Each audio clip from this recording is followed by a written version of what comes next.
Okay, so that is the plug for your overdrive for your truck. There's two wires. There's a blue wire and a orange and green wire. We're going to cut this orange and green wire and run a wire into the cab, which is going to be connected to a switch that will turn the overdrive on and off. So I'll go ahead and cut that, and then I will wire the new wire into the cab. Okay, so I got my wire spliced in here, and this runs back up into the cab. I left this wire a little long, and I suggest you do that too, so that it's easier. I just kind of pulled it out.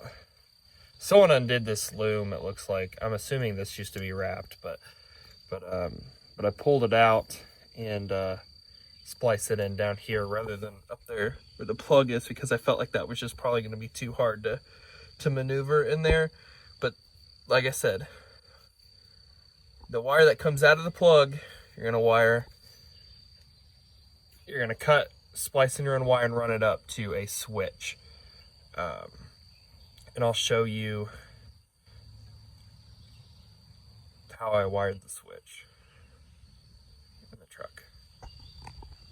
All right, you can see I got the dash pulled out, and I just ran this through the firewall and up through the hole where the overdrive plug or button or whatever you'd like to call it used to be.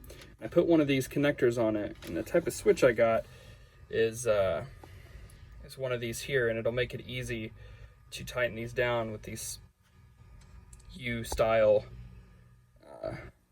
connectors. I don't know if these are actually called, to be honest, but that's how I'm going to do it. And I'm just going to wire it to the bottom post here. It doesn't, on these two post switch, toggle switches, whatever you call them, it doesn't really matter which side you have it on. So just put it whichever one, because whenever you flip it up, it then just connects them. So it doesn't really matter where you put the ground or the positive. So next I'm gonna, after I get this connected, I'll run the ground wire and get connected to here as well.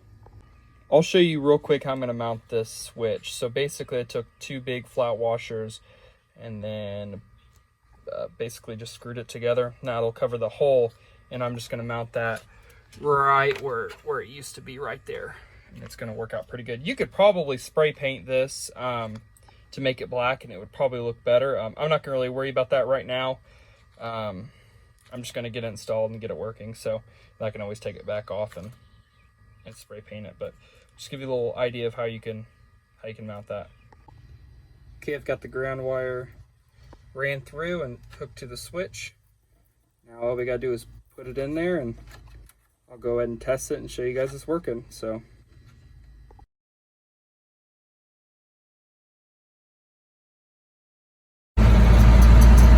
okay, so I'm out on the open road now. I'm gonna do the best I can to try to film this, but really, realistically, okay, your truck will probably get in a third gear around 30, maybe even before.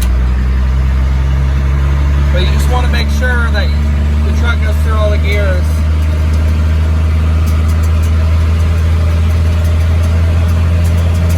Okay.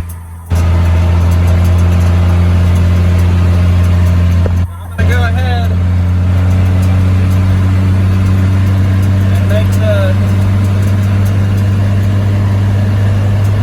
flip it on here. There it goes. Running overdrive. Sweet. Alright, so I'm going to slow down here. Well, I guess I don't really have to slow down. But I'll show you here some long position. She's just running. It's working pretty good. Makes a huge difference, to be honest.